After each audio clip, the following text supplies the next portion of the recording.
자, 이제 오늘 주제가 원의 접선의 방정식이라는 겁니다. 그러니까 어찌됐건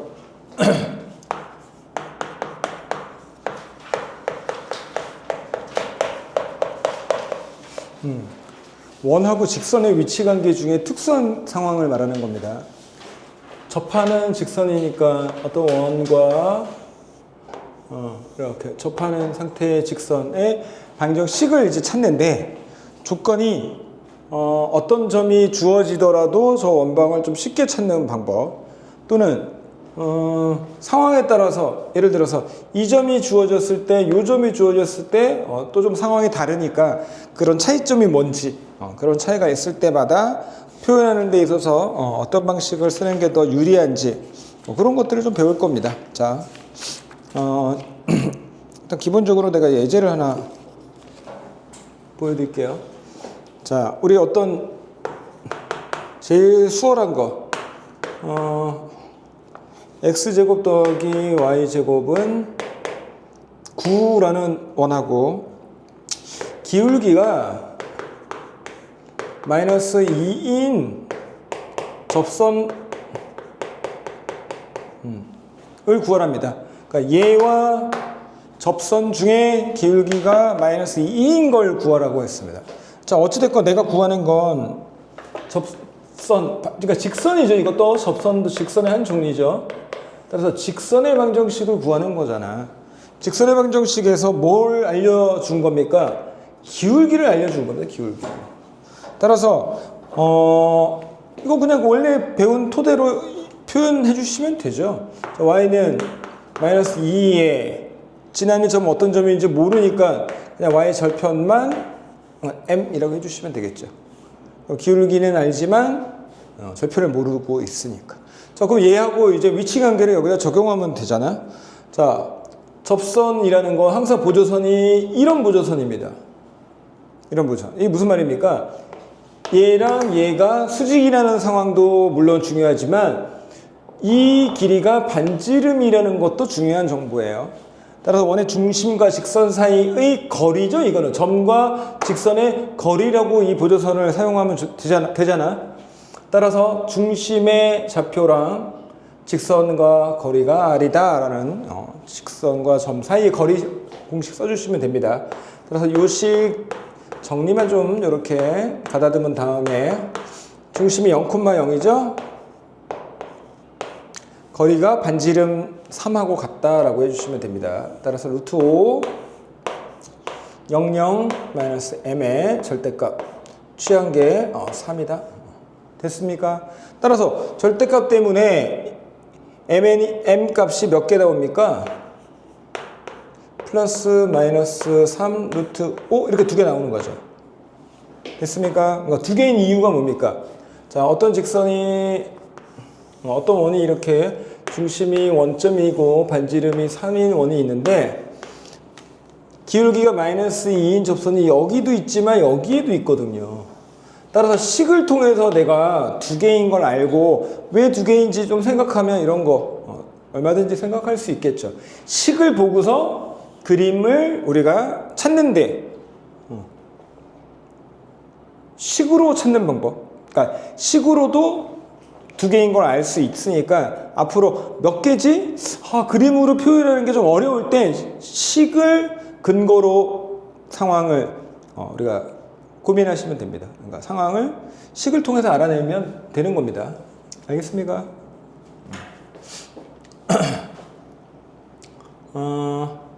물론 이게 또는 뭐 이런 방법도 있긴 합니다. 이게 예를 들어서 기울기가 마이너스 2인데 이 보조선 한번 봅시다. 여기 좌표를 m이라고 할게요. 네, 여기가 3이에요. 됐습니까? 근데 쉽진 않으나, 요 길이가 지금 몇 대 몇인지 비율만 알죠? 기울기가 마이너스 2니까 요 길이랑 요 길이가 몇 대 몇입니까? 1대 2 이렇게 될 거 아니야, 그지? 1대 2죠? 기울기가 마이너스 2라고 했으니까. 길이만 놓고 보면 1대 2인 겁니다. 따라서 얘도 닮은 비가 여기 똑같이 적용이 되겠죠? 따라서 얘랑 얘가 1대 2이면 여기 얼마예요? 1대 2대 루트 5겠죠. 따라서 요 길이가 3 루트 5인 걸 우리가 닮은 비로도 알 수 있습니다.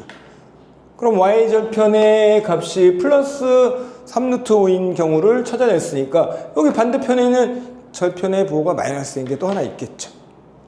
그렇게 해서 찾으셔도 돼요. 꼭 이 식을 꼭 써야 되는 건 아닙니다. 우리가 알고 있는 다른 어떤 방법들, 기하학적인 성질들을 통해서 찾으셔도 돼요. 알겠습니까? 정말 알겠어요?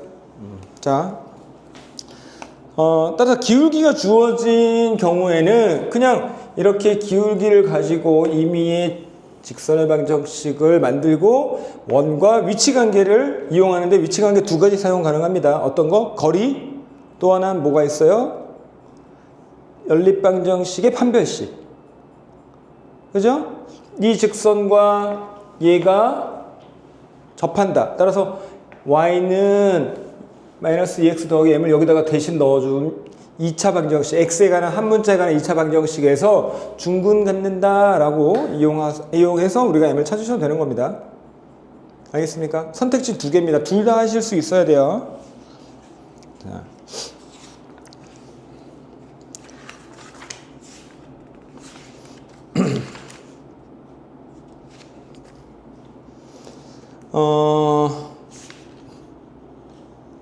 네, 하나 더 풀어볼게요. 예제 14번.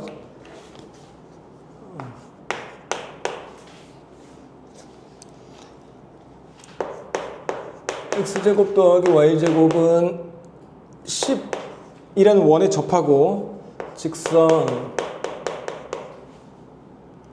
y는 3분의 1x 더하기 4와 수직인 직선, 수직인 접선입니다. 수직인. 얘와 수직인 접선을 찾는 거예요.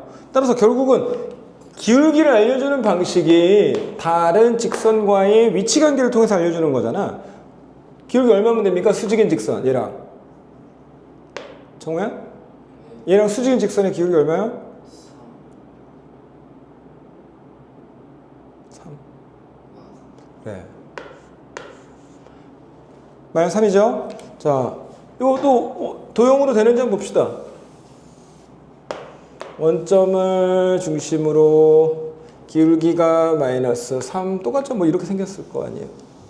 여기 또 하나 있을 거예요. 자, 여기서부터 여기까지의 길이가 루트 10 됐죠? 또 1대 3이죠? 기울기가 1대 3이죠? 당연히 1대 3이죠? 1대 3대 루트 10 되죠? 따라서 여기 루트 10에 해당되는 게 이거니까 루트 10에 루트 10 빼니까 그냥 10이겠죠. 따라서 y절편이 플러스 10 나왔습니다. 이쪽에는 마이너스 10인 것도 있겠죠. 따라서 y는 마이너스 3x 플러스 마이너스 10 이렇게 해서 접선 찾아주시면 됩니다. 거리 공식도 안 썼습니다. 그냥 닮음 이용해가지고 기립이 써줬습니다. 피타고라스 썼고요. 알겠습니까?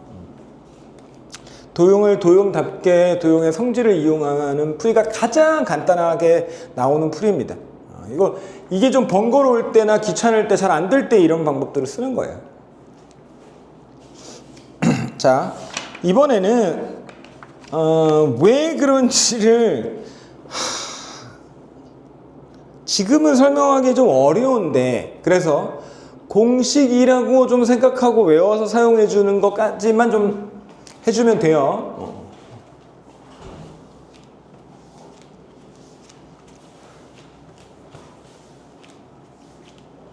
자, 이 문제는요 2차 함수와 직선일 때도 똑같이 할 수 있습니다. 어떤 2차 함수와 접하는 직선인데 기울기가 어쩌다 이거는 2차 함수일 때는 똑같아요.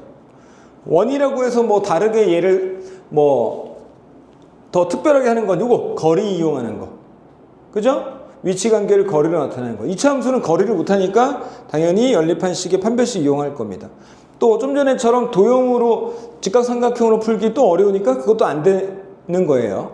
그래서 2차 함수와 직선에서의 접선의 방정식 구할 때는 당연히 판별식이 가장 일반적인 방식이 되는 거예요. 자, 근데 원일 때 또 스페셜한 것 중에 하나가 뭐냐면 자, 이 원이 가장 일반적인 x제곱 더하기 y제곱은 r제곱이라는 원이라고 할게요. 근데 원 위에 아무 점만 탁 던져주면 그 점에서 접선의 방정식을 구할 수 있는 공식이 있습니다. 이 점이 a, b일 때 이 직선의 방정식은 결론부터 얘기하면 이런 겁니다. ax 더하기 by는 r. 끝이. 자, 공식을 적용하는 방식만 조금 기억하시면 됩니다. 자, 이런 원칙으로 공식에 적용되니까 꼭 기억하세요. 자, 어떤 항이 완전 제곱으로 된 식일 때, 곧 x제곱일 때 y제곱일 때 똑같은 방식입니다. 자, 얘를 곱이니까 두 수의 곱으로 표현을 한 다음에 둘 중에 한 문자 x를 접점, 이거 접점이라고 하는 겁니다. 접점의 x좌표로 익스체인지 해주시는 겁니다. 대입하는 겁니다. 자, 이렇게 이런 식으로. 자, 당연히 y제곱도 같은 방식이라면 제곱이니까 똑같은 y가 두 번 곱해졌고 그 중에 한 y를 접점의 y좌표 b로 대입하는 겁니다. 알겠습니까? 자, 이거 잘 들어야 돼. 이것만 있는 게 아니야. 자, 그럼 만약에 x-m의 제곱처럼 지금 이렇게 심플한 원이 아니라 중심의 위치가 막 다양할 때도 이건 쓸 수 있습니다. 책에는 그거에 대해서 얘기를 잘 안 해주고 있는 경우가 많습니다. 물론 평행 이동을 하셔도 되는데요. 네. 제가 요 공식들을 정리를 해드릴 테니까 이것까지 꼭 기억을 하시면 좋을 것 같아요. 자, 보세요. 완전 제곱식입니다. 중심이 얘와 다르죠? 얘도 똑같아요. 제곱이잖아요. 따라서 x 빼기 m 곱하기 x 빼기 m이에요. 제곱은 항상 이 구조입니다. 그런 다음에 또 마찬가지로 x 자리에 하나만 접점의 x좌표로 대입하는 겁니다. 알겠습니까? 이러면 공식이 되는 겁니다. 자, 마찬가지로 y에 관해서 똑같이 적용하시면 돼요. y-n의 제곱을 똑같이 적용하시면 됩니다. 정우야, 이거 안 외우면 너만 손해야. 외우셔야 돼요. 책이 없을 거예요. 정리하셔야 됩니다. 어디다 적어두든 뭐하든. 자, 완전 제곱식일 때 끝났습니다. 근데 우리가 꼭 원의 방정식이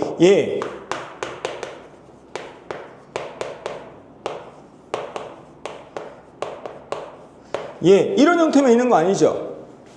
자, 무슨 말입니까? x제곱 더하기 y제곱 더하기 ax 더하기 by 더하기 c 이런 형태로 주어질 때도 있죠. 물론 얘를 주어지는데 문제에서 접점의 좌표를 알려주고 접선의 방정식 구하라고 하면 이렇게 바꾸고 이 방법을 적용해도 되지만 하나 더 알려드릴게요. 자, 이제 1차 항입니다. x, y의 1차 항은 어떻게 공식으로 적용하냐면 이 애를 바꾸는 방식에 대한 공식입니다. 합이죠? 따라서 둘의 합으로 이렇게 표현을 좀 바꿉니다. 곱일 땐, 제곱일 땐 1차식일 땐 합. 그런 다음에 이 중에서 하나의 x만 접점의 x좌표로 바꾸는 겁니다. 마찬가지로 y인 경우에도 똑같아요. 합이니까 두 개로 이렇게 나눈 겁니다. 따라서. 자, x는 2분의 x 더하기 2분의 x 맞죠? x제곱은 x 곱하기 x 맞죠? 이렇게 바꾸는 공식들이 존재하니까 요 세 가지 타입이죠. 결국은 하나, 둘, 세 개 타입에 대해서 다 알아두시면 유용하게 사용할 수 있을 거예요. 공식이라고. 근데 이렇게 안 바꿔도 이렇게, 자, 만약에 책에는 이것밖에 안 올려주거든? 책에 요거밖에 없잖아. 그러면 중심이 원점이 아닐 때는 어떻게 할 거야? 중심이 원점이 아닐 때? 그럼 평행 이동해야 돼요, 저거. 귀찮게.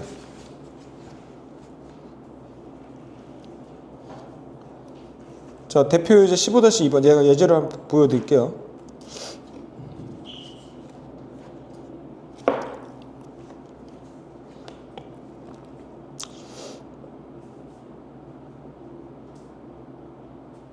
아, 150페이지에 요거에 대한 공식은 이 책은 제공하고 있습니다. 오케이. 이거에 대해서는 제공하고 있으니까. 이거에 대해서는 잘 없습니다. 책들이. 요걸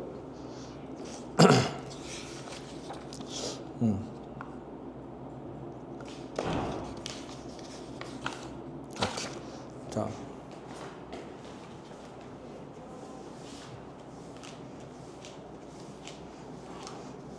자, 원 위의 점입니다. 접점입니다. 접점이 주어졌을 때만 공식 쓰는 거, 접점이 주어졌을 때 공식 쓰는 거예요.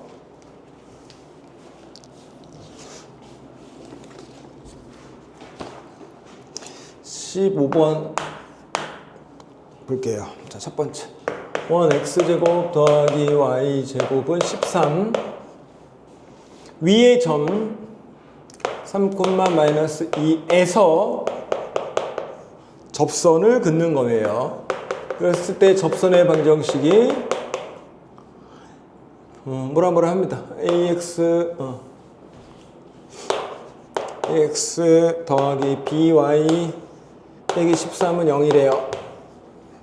이때 a, b의 값을 더하라고 합니다. 원 위의 점이잖아요. 공식 그대로 적용하면 되죠. 제곱이니까 x, y, 13 이렇게 해서 그 중에 하나씩을 접점의 좌표로 바꾸면 끝. 알겠습니까? 근데 두 번째 문제처럼 원점이 중심이 아닐 때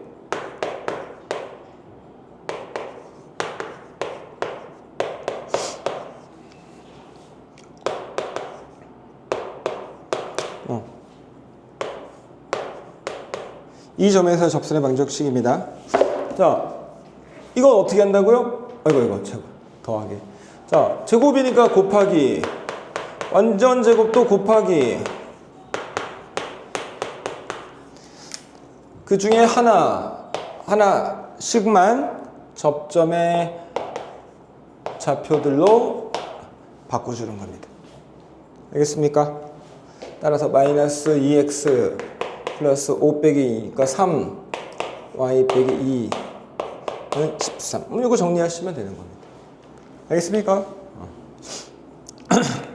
자, 잘 봐요. 우리 그럼 내가 봐봐.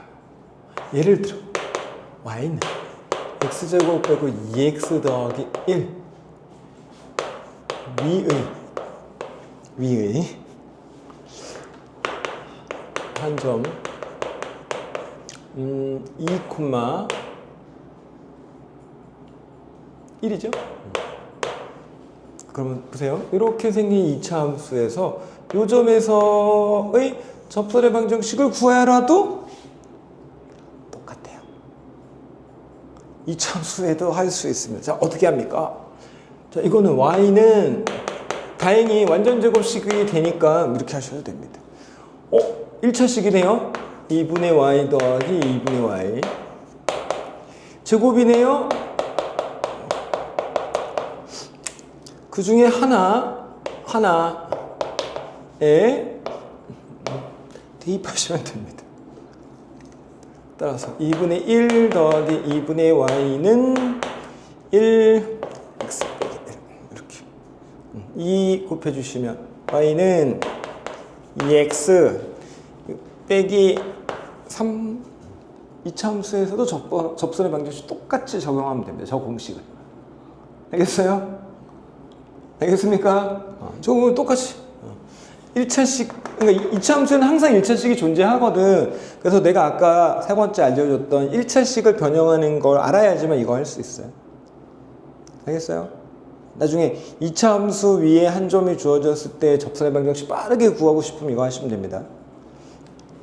어차피 니네 나중에 미분 배우면 또 이것 말고 다른 미분을 이용하는 방법을 배울 건데 그때까지 뭐 아니면은 뭐 그때 아니더라도 그때라도 편하면 쓰시면 됩니다. 기억할 수 있다고 네가? 어.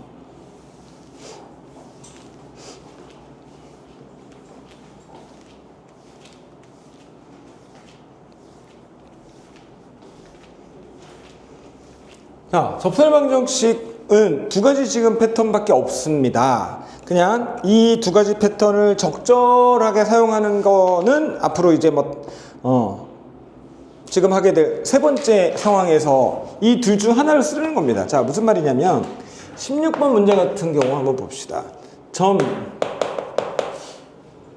1,7 에서라는 표현을 했습니다. 에서.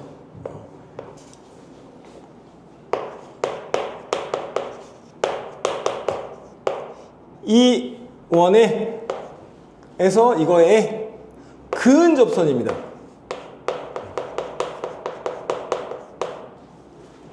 자, 잘 보세요. 이 점 A라고 할게요.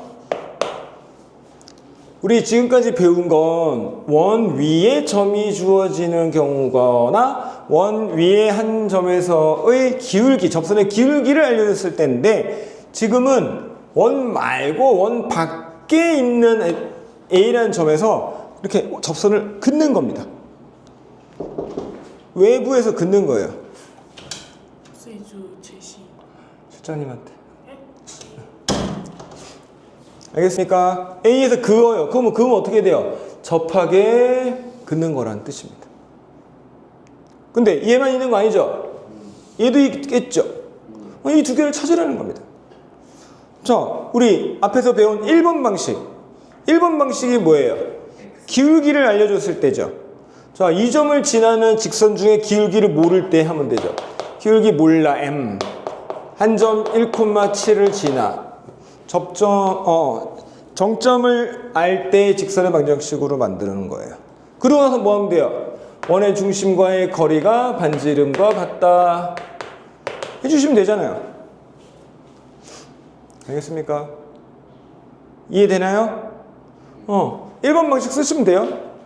이 점에서 근 임의의 접선의 방정식 곧 기울기를 모르는데 위치 관계가 접한다. 그러면 여기에서 다시 두 가지 선택지가 있죠. 거리를 쓸 건지 아니면 판별식을 쓸 건지 두 가지 중에 하나를 선택하시면 되는 겁니다. 알겠습니까? 자, 이제 다른 방식입니다. 잘 보세요. 분명히 외부의 한 점 A에서 접선을 그으라고 했는데 나는 거꾸로 갈 겁니다. 어떻게 갈 거냐면, 자, 나 아무 점일 때 원에 접하는 접선의 방정식을 구하는 공식을 두 번째 배웠잖아. 그죠? 그럼 나는 이 점을 그냥 임의의 x1, y1이라고 할게요. 그러면 이 점에서의 접선의 방정식을 구합니다. 공식이 있었잖아요. 공식에다 대입하면 어떻게 돼요? x1, x 더하기 y1, y는 5. 접점을 이렇게 대입하는 거 했잖아. 그지? 근데 조심하셔야 돼요. 자, 여기에서 x1, y1은 상수입니다. 일단 이 접선의 방정식에서는 상수예요. 왜? 이게 주어진 거라고 점이라고 정해진 어떤 원 위의 점이라고 생각하고 구한 식이란 말이야. 그러면 접선의 방정식에서 바뀌는 부분은 뭐예요? 얘가 이제 1차식, 그러니까 xy의 1차 방정식이 이거란 말이에요. 그러면 자, 무수히 많은 상황에 대해서 그러니까 어떤 점이 주어지든 x1, y1만 알려지면 접선의 방정식 하나가 만들어지는데 안 정해진 거야. 무수히 많아. x1, y1을 모르니까. 근데 그 중에 하필 여기를 지나가는 어떤 애가 있을 거 아니야. 그 말은 이 A 점을 지난다. 얘네가 A를 지난다라고 하면 되죠. 그러니까 A점이 뭐예요? 진짜 봐요? 나 수업 중이야. 1,7이에요. 그죠? 1,7을 지난다잖아요. 됐죠? 그럼 보세요. 1x1, 7y1은 5예요. 그죠? 근데 x1, y1에 대한 이 값을 아직 몰라요. 오케이? 근데 나는 이건 알잖아요. 이 점은 원 위의 점이니까 원의 방정식을 만족할 거라는 거죠. 원의 방정식에다가 대입해도 되는 거죠. 따라서 이 둘을 동시에 만족시키는 x1, y1 한 쌍을 두 쌍 찾아주시면 되는 겁니다. 연립 방정식이죠. 자, 뭐가 편합니까? 이게 제일 편한 것 같아요. 이 연립이 더 귀찮아요. 이 연립 방정식이 더 귀찮습니다. 생각보다. 이걸 이해하는데 좀 헷갈리는 부분이 있긴 하지만 알아는 두셔야 되고 하고 나더라도 연립 방정식이 너무 귀찮아서 나는. 알겠습니까? 이해되나요? 이제 연립하시면 됩니다. 뭐 어떻게 할까? x1 대신에 누구를 5-7y1을 대입해서 y에 관한 2차 방정식으로 풀어줄 거예요. 7, 7이 49. 아이고 벌써 숫자 70 y 25 이거 y 50 y1의 제곱 이거 70 y1 더하기 20 제로 0 하나씩 지우자. 5, 1, 2, 1 따라서 y1이 5분의 2인 거 하나랑 1인 거 하나 두 개 나오죠. 그때마다 x1이 있겠죠. 그 다음에 x1, y1을 또 여기다 대입해야 되겠죠. 왜? 접방을 구하라고 했으니까. 그죠? 이걸 완성하는 게 목적이에요. x1, y1을 찾아서 얘를 하나 완성하는 게 목적인 겁니다. 뭐가 편해요? 이게 편해요. 알겠습니까? 딱 이 세 가지 타입 배우는 겁니다. 이렇게.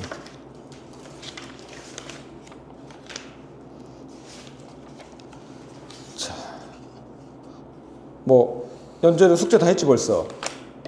하다가 뭐 모르는 거 있니? 풀지는 않았고. 오케이.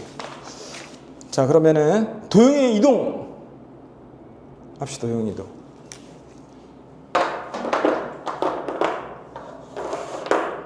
잠깐만 기다리세요.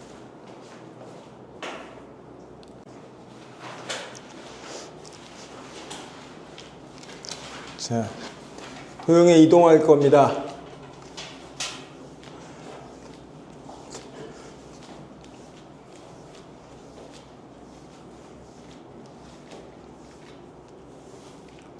자, 도형의 이동은 함수, 도형의 방정식 둘 다 동일하게 적용되는 방식이니까 아주 유용한 겁니다. 우리가 여기서는 좀 도형의 이동만 배우는데 꼭 도형 말고요. 그러니까 도형의 이동인데 이런 곡선들도 도형의 한 종류니까 꼭 직선이나 원 같은 게 아니더라도 여기서 배운 방법을 동일하게 적용하시면 돼요. 알겠습니까? 자, 기본 컨셉을 한번 보여드릴게요. 자, 일단 이거는 참고로 좀 요건 알아둡시다. y는 fx식 이렇게 표현되는 방법이 있습니다. 이건 주로 언제 표현하는 방식이에요? 함수. 함수. 그 다음에 이거는 얘가 주로 도형의 방정식이에요.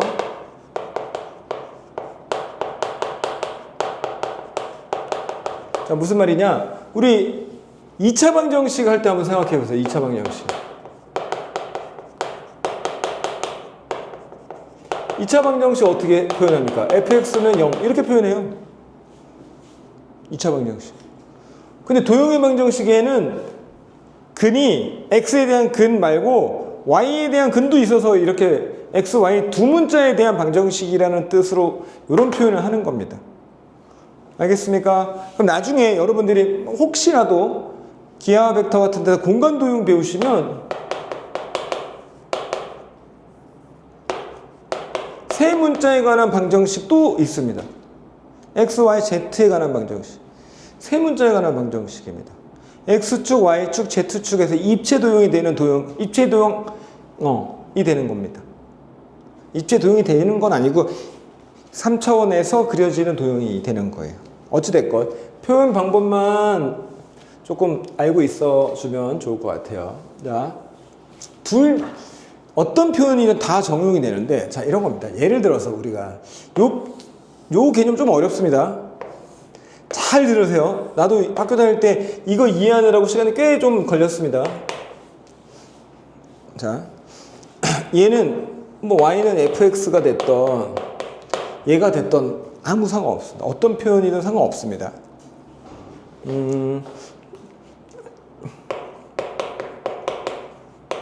같은 거라고 했습니다. 표현하는 방식이 완전 같진 않지만 99.999%가 동일하니까. 자, 그러면 이 무슨 뜻입니까? 자, 이 곡선, 이 도형 위에 있는 임의의 점을 x, y라고 하면 이 x좌표와 y좌표는 요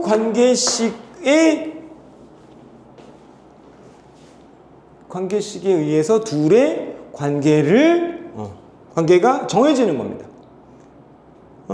예를 들어서 자 보세요. x 더하기 y는 1이라는 관계. x좌표랑 y좌표랑 더하면 1이라는 관계. 이게 뭐예요? 걔네들은 이 직선 위에 있는 거예요. 여기 위에 있는 어떠한 점도 요 식을 다 만족하는 거예요. 여기에 있는 x좌표와 여기에 있는 y좌표는 더하면 1이에요. 표현만 바꿔주면 y는 마이너스 x 더하기 1이니까 기울기가 마이너스 1이고 y좌표는 1인 직선이다라는 표현을 하셔도 되고요. 알겠어요? 자, 원의 방정식도 마찬가지죠. 왜 x제곱 더하기 y제곱은 뭐 어쩌고저쩌고가 왜 됩니까? 야, 여기 아무 점 x, y라고 하면 얘도 다 후보가 되는데 그 x좌표, y좌표는 제곱배 합이 1이래요. 이 규칙을 만족한대요. 얘네들은 다. 이 규칙을 만족하는 애들만 모아놓은 거래요. 알겠습니까? 이게 우리가 도형의 방정식이자 함수예요. 그들의 규칙이 저렇게 등식으로 존재하는 거예요. 너무 좋죠? 등식을 통해서 식을 다루는 게 우리가 가능하니까. 자, 근데 얘를, 자, 그럼 봐봐. 여기에 있는 애를 모든 점들을 요 안에 있는 모든 점들을 내가 이만큼 모두 다 이동을 시켰어요. 이 이사간 겁니다. 이사. x축의 방향으로 플러스 m만큼 양수입니다. y축의 방향으로 플러스 m만큼 다 옮겨갔다고 한번 해봅시다. 그러면 얘도 다 같이 따라갈 거 아니에요. 그죠? 따라갈 거 아니에요. 그러면 바뀐 도형이 그림이 좀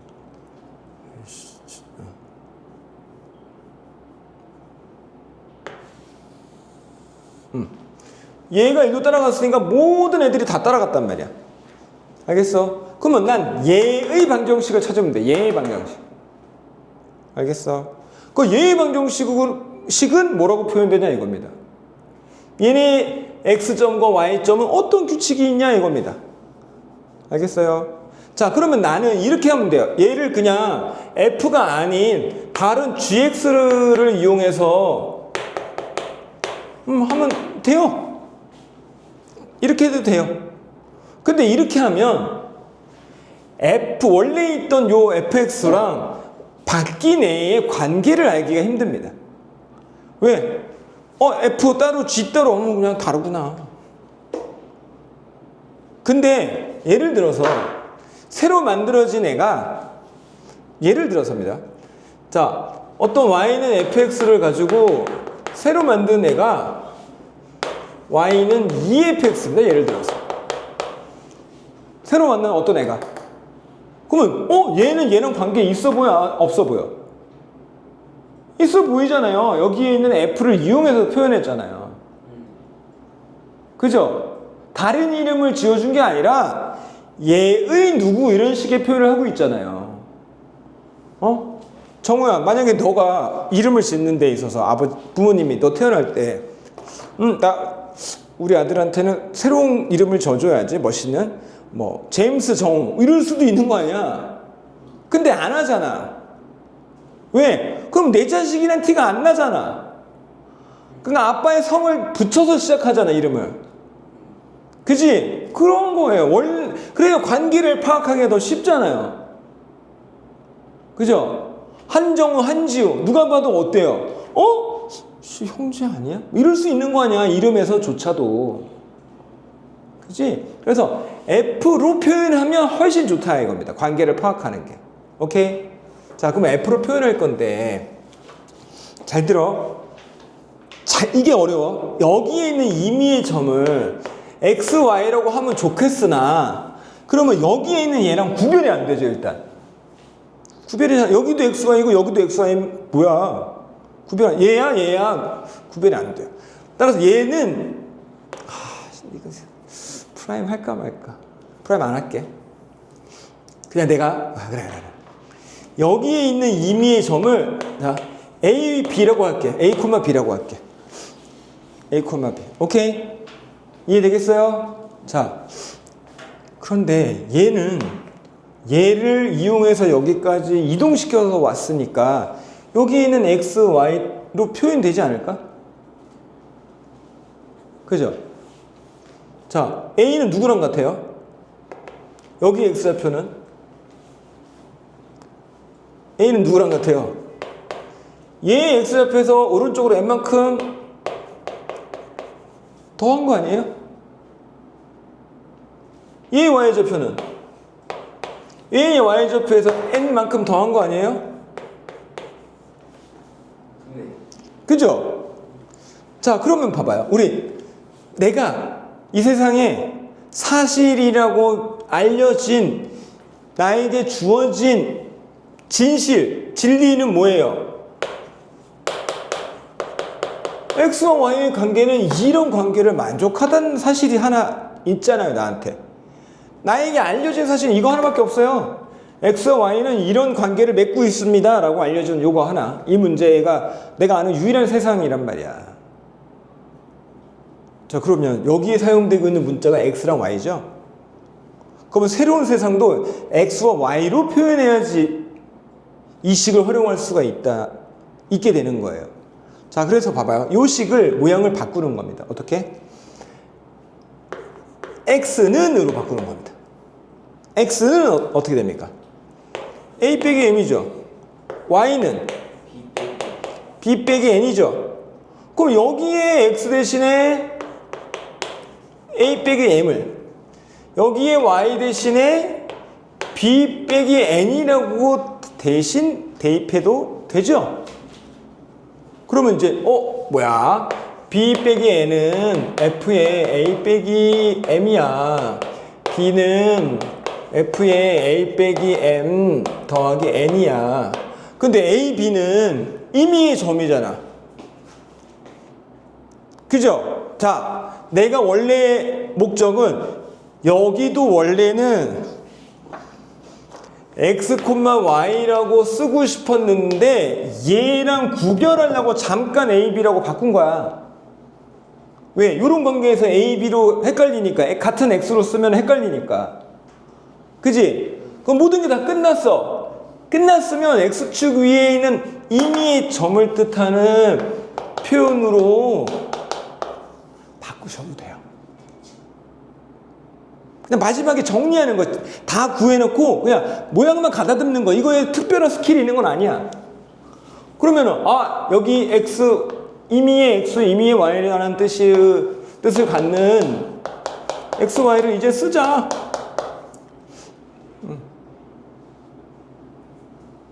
그랬더니 어떻게 됐습니까? 원래 Y는 fx라는 식을 요렇게 바꾸어 표현한 식이 평행 이동된 식을 나타내는 게 됐죠. 그러니까 뭐야? F로부터 왔어. F를 이용했는데 F로부터 X축으로 오른쪽으로 N만큼, Y축으로 위로 N만큼 이동해서 만든 애래. 정보를, 얘 조상에 대한 정보를 활용해서 내가 새로운 정보를 이해할 수 있잖아. 무슨 말인지 알겠어요? 그래서 우리가 평행 이동할 때 여기에 분명히 양의 방향인데 부호가 거꾸로 들어가는 거예요. 그 이유를 여기서 확인할 수 있었어야 되는 겁니다. 근데 얘도 원래 여기 있던 거예요. 여기 마이너스 m 마이너스 n 똑같아요. x 대신에 x 마이너스 n, y 대신에 y 마이너스 n 똑같아요. 단지 정리해 줄 때 위치가 바뀌어서 부호가 바뀐 것처럼 보이는 겁니다. 알겠습니까? 자, 그럼 보세요. 나는 이제 실전에서 한번 해볼게요.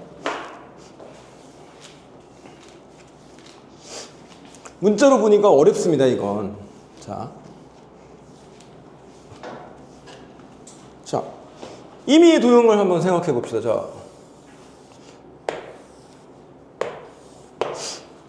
자, 반지름이 2이고요. 원점이 중심이 1이 있습니다. 얘를 가지고요. X축의 방향으로 4만큼, Y축의 방향으로 2만큼 평행이동할 겁니다. 그럼 보세요. 이렇게 생긴 동전이 있습니다. 아무 점 하나 잡고 오른쪽으로 4, 아래로 2 옮기면 동전에 있는 모든 점들이 다 따라가지 않을까요? 그죠? 그 말은 원 위에 아무 점을 옮겨도 되는데 이왕이면 중심을 이동하면 제일 편하죠. 노란 점이 일로 가는 거예요. 여기. 그러면 다 따라갈 거 아닙니까? 나머지 애들은 어떤 관계를 유지한 채로 따라가요? 이 점으로부터 떨어진 거리가 2로 일정한 걸 유지한 채로 여기 따라갈 거 아니에요. 그죠? 그러니까 원이 그대로 이동이 되겠죠? 난 이거 이제 구하면 돼요. 이 원방을 구해봅시다. 자, 보세요. 여기에 있는 점의 좌표를 뭐라고 합니까? x, y라고 하는 거야. 그래서 얘네들은 관계식이 x제곱 더하기 y제곱은 4라는 관계식을 만족하는 거예요. 오케이? 자, 그러면 얘도 x, y를 표현하고 싶어요. 표현하고 싶어요. 근데 봐봐요. 잘 봐. 이 x는 이 x보다 어떤 특징이 있습니까? 오른쪽으로 4, 아래로 2만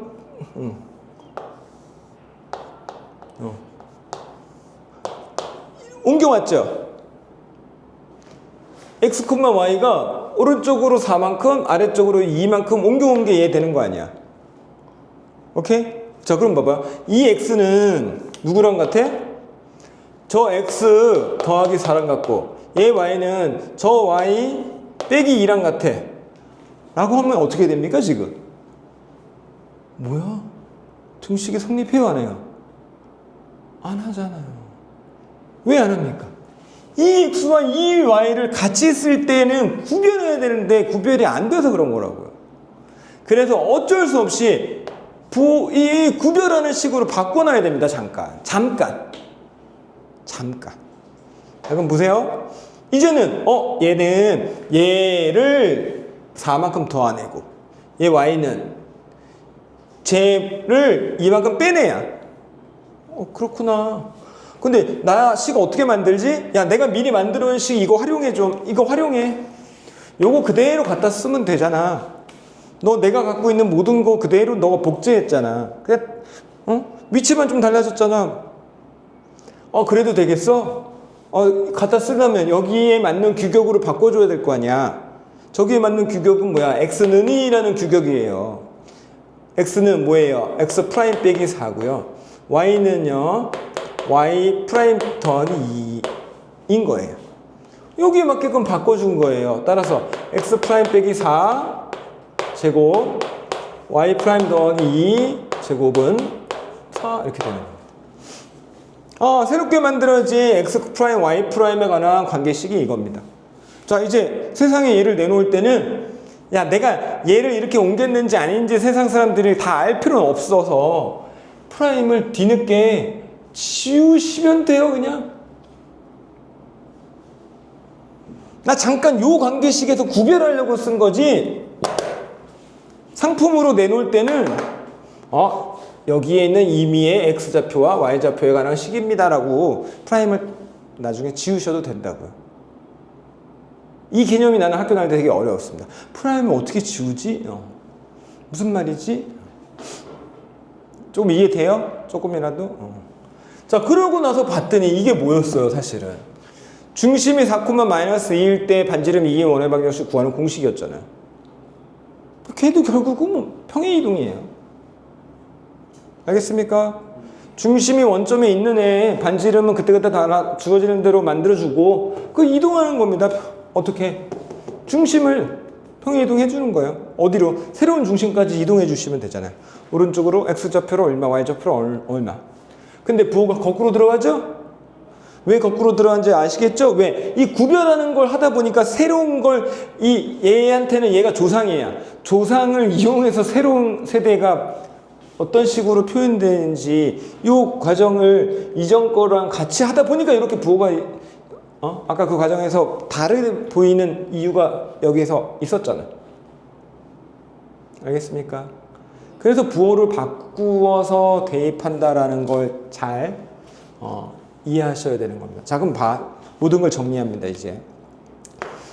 f의 x, y는 0이라는 표현일 때든 y는 fx라는 표현일 때든 똑같이 x축의 방향으로 n만큼 y축의 방향으로 n만큼 평행 이동할 때는 x를 x 빼기 m으로 y를 y 빼기 n으로 바꾸어서 대입하는 겁니다. 알겠습니까? 이게 공식이죠. 알겠어요? 자, 따라서 새로운 식이 어떻게 돼요?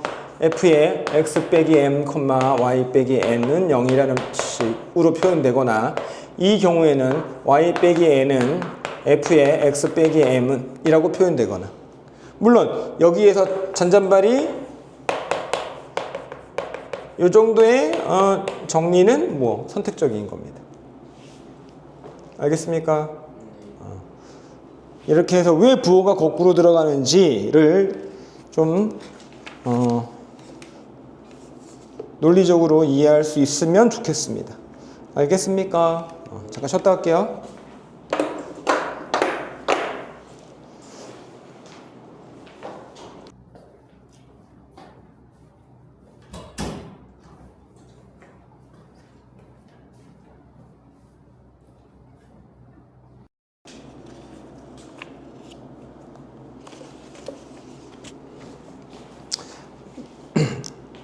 예제 몇 개 풀어봅시다.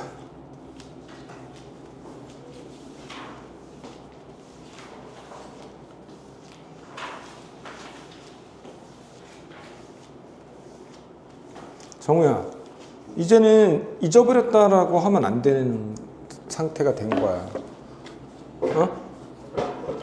그 무책임한 거야. 알려줬는데 나만 몰라요. 뭐 그거랑 뭐가 달라? 왜? 야, 대답 안 해, 왜? 잊어버렸어요는 공부 안 했어요랑 같은 말 아니야? 응? 야, 그러니까 네 공부잖아. 자, 대표 예제 1번. 평행 이동이라고 했습니다. 자, 우리가 표현하는 방식이 이런 겁니다. 이건 좌표죠. 화살표가 있습니다. 뭔가 얘로 변했다라는 걸 뜻하는 거죠. 근데 표기 방법이 여러 가지가 있는데 앞에 말로 평행 이동이라는 말을 해줬잖아요. 뭐 이렇게 쓰는 방법이 있고요. 여기에 뭐 이렇게 뭐 이렇게 t라고 쓰는 그런 기호도 있고 합니다.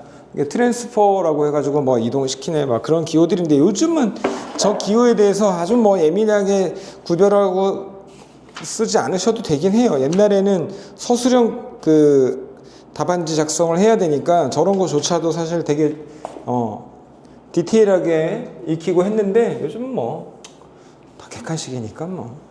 자, 평행이동이라고 했습니다. 자, 그 말은 A의 부호가 뭔지 모르지만 어쨌든 대상이 누구예요? 이거 대상? 얘가 정말 이거 누구야 이거? 이거요. 뭐라 해야 되지? 대상이 누구예요? 해야 될. 어? 해야 될 점. 아니 그러니까 대상이 누구냐고. 평행이동의 대상이 누구야? 저 x 그럼 뭐냐고 얘가. 점. 그렇죠. 점입니다. 자, 점은 평행이동할 때 부호가 반대로 들어갈 이유가 하나도 없습니다. 그냥 있는 그대로 부호가 적용이 되는 거예요. 자, 무슨 말이냐? y좌표에서 4만큼 뺐다는 건 아래로 4 내려갔다는 뜻입니다. 그러니까 점 말고 점이 아닌 도형의 방정식의 형태로만 부호가 거꾸로 들어가는 거예요. 알겠어요?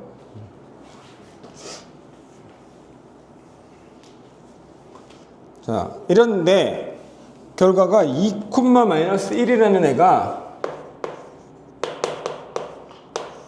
이 규칙에 의해서 B,7로 옮겨졌대요. B, 나 뭐야. 잘못 문제를 거꾸로 봤다. 1,1이 이 규칙에 의해서 마이너스 5,B로 옮겨졌다고 하는 겁니다. 자, 그러면 보세요. 1이 마이너스 5 됐으니까 X축의 방향으로 얼마만큼 평행 이동했습니까? 정우야?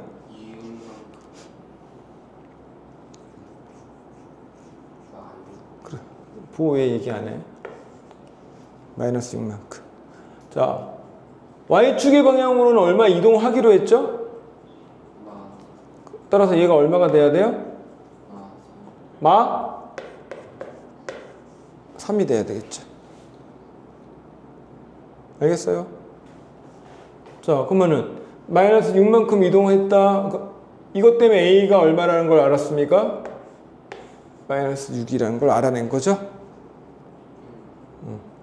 여기서는 부호 처리만 잘 하시면 되는 겁니다. 점을 평행 이동했기 때문에 부호로 거꾸로 들어가지 않는다라는 겁니다. 그냥 보이는 그대로 평행 이동. 왜냐면 보세요. 1,1이요. 마이너스 5 왼쪽으로 갔고 B 됐어요. B는 잘 모르겠는데 Y축의 방향으로 마이너스 4만큼 간다고 했다며. 보이는 그대로입니다. 1이 얼마가 돼야 돼요? 왼쪽으로 6칸 갔잖아. 아래로 마이너스 4칸, 4칸 가기로 했잖아. 그죠? 그러니까 점은 그냥 부호를 바꾸지 않습니다. 그냥 있는 그대로 해주시는 겁니다. 알겠습니까? 대상이 그래서 중요합니다. 자, 예제 2번 한번 볼게요. 직선 y는 2x 빼기 1이 평행이동, 이거 평행이동이라고 했습니다. 평행이동 x, y를 x 더하기 5, y 더하기 3으로 각각 옮기는 평행이동에 의해서 옮겨지는 직선의 방정식을 구하랍니다 라고 했습니다. 그러니까 얘가 누가 되냐 이겁니다 지금. 알겠습니까? 자, 이거 대상 누구예요? 평행이동의 규칙을 알려주고 있는 이 표현에서 대상이 누구예요? 정우야? 누구라고요? 점이라는 대상이 중요한 거예요. 따라서 점의 평행이동이죠. 알겠습니까? X축을 얼마만큼? 5만큼. X축으로 플러스 5만큼. Y축을 얼마만큼? 그렇죠. 이거예요. 근데 얘는 대상이 누구예요? 직선. 그러니까 뭐예요? 도형의 방정식, 도형입니다. 따라서 x 더하기 5와 y 더하기 3을 적용하는 방식이 어떻게 됩니까? 점하고는 다른 거예요. y를 어떻게 해야 됩니까? y를 어떻게 해야 됩니까? 누구로 바꿔야 돼요? 정우야? 플러스 y. 에이, 반대로 간다고 했잖아, 도형은. x는 x 빼기 2의 x 빼기 5. 이렇게. 적용 방식이 대상에 따라 다르다고요. 점은 그대로, 도형은 부호 반대로. 그래서 판단을 하고 적용하고. 알겠습니까? 규칙. 평행 이동하는 방식을 먼저 파악하고 그걸 대상에 맞게 적용해 주는 거. 요식 정리만 해주시면 되죠. y는 2x 마이너스 5 마이너스 10 마이너스 11 마이너스 마이너스 8 되겠죠. 됐습니까?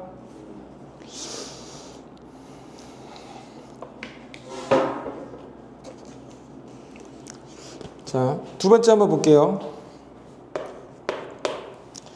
자, y는 마이너스 3x 더하기 4를 x축의 방향으로 a만큼, y축의 방향으로 b만큼, y축은 2만큼 평행 이동을 시킨 직선의 방정식이 y는 마이너스 3x 마이너스 4라고 합니다. 그때 a를 찾으라고 했습니다. 자, 이거 뭐 찾는 방법이고 식만 있는 거 아니니까 잘 보세요. 얘를 간단하게 그렸습니다.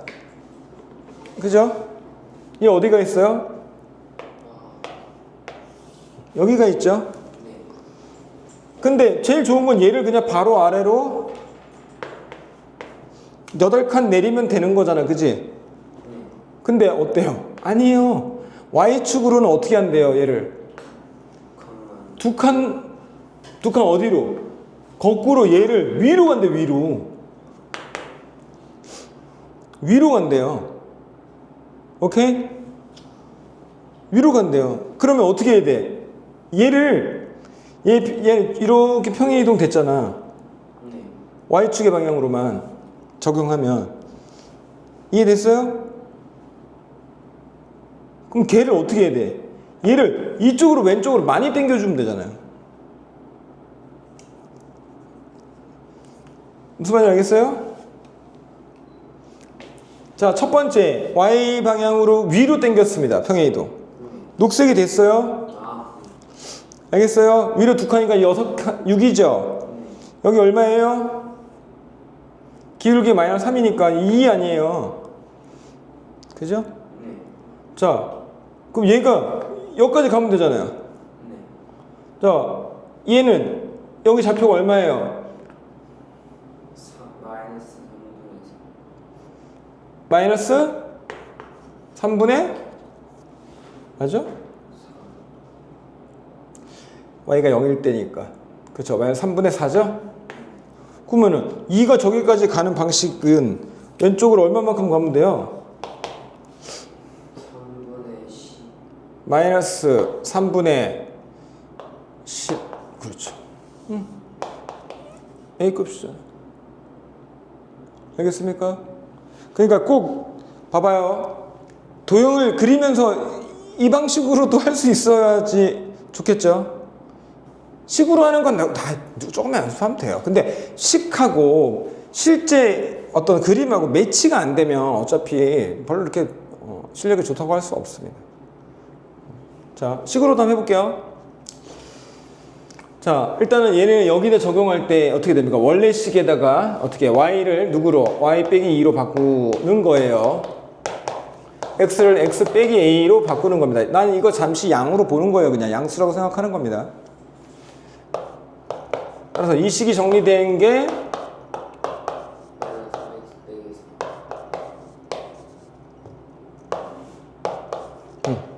얘랑 같다라고 해주시면 되니까 얘가 마이너스 4일 때.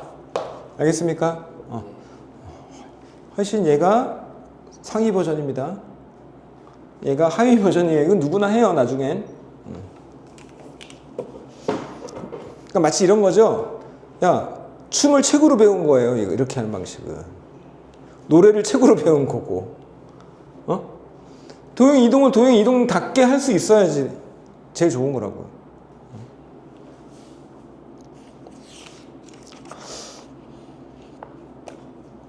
자, 이제 3번.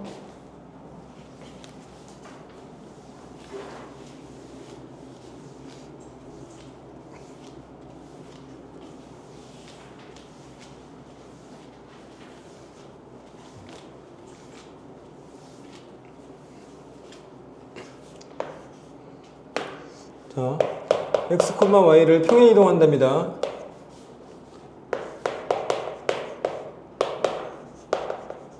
자, 이런 평행 이동에 의해서 원이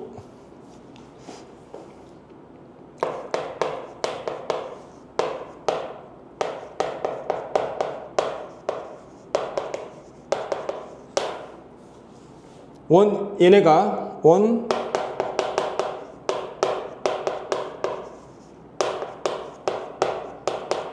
이거로 옮겨지는 거예요. 그때 A, B, C의 합을 구하랍니다.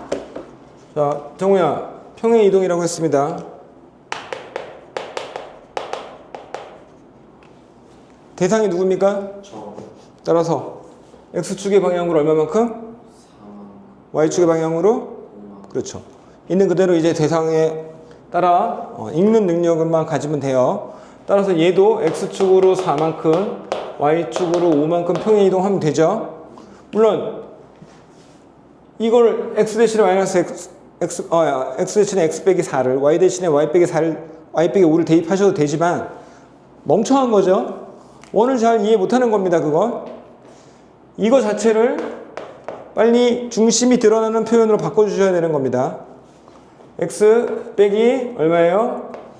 2제곱 Y 더하기 1의 제곱 A를 넘긴 식과 얘를 완전 제곱식으로 만들 때 필요한 상수 4, 1 합해 주시면 되죠. 자, 원의 크기가 바뀌는 건 아니니까 얘가 9가 되면 되는 거죠. 알겠습니까? 따라서 A는 얼마이면 됩니까? 마이너스 4이면 되죠. A를 일단 찾았습니다. 됐습니까? 자, 그럼 얘의 중심이 얼마입니까? 그렇죠. 지금 2, 마이너스 1이라는 중심은 대상이 누구예요? 그렇죠. 중심은 점입니다. 자, 그럼 얘가 점을 그대로 이동하면 얼마로 이동이 되는 겁니까? 그렇죠. 6, 얼마? 오케이. 됐어요? 그러니까 이게 새로운 중심이 되는 거예요. 평행 이동된 새로운 원의 중심이 되는 겁니다. 따라서 B가 얼마예요? 마이너스 6이죠? C가 얼마예요? 마이너스 4예요. 됐습니까?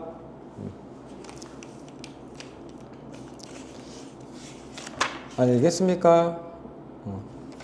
자, 이건 함수에서 어디서든 계속 이제 그냥 뭐라고 해야 되죠? 구구단 같은 애입니다. 구구단. 이동시키는 방식에 대해서는 구구단처럼 이제 사용할 수 있어야 되는 거라서 물론 나중에 시간이 지나면 다 어느 정도 이거는 이해할 수 있습니다. 시간이 지나서 나중에 뭐 2학년 고등학교 2학년이 돼서 아는 건 의미 없습니다. 그죠? 배울 때 아는 게 의미가 있는 거죠. 처음 배웠을 때 바로 아는 게 제일 좋은 거고요. 알겠어요? 정말 복습하시고 이제는 이렇게 생각해야 돼. 고등학교 내신 대비하기 전까지도 다시 볼 일 없습니다. 그러니까 잘 저장을 해놔야죠. 오래 기억이 되겠죠.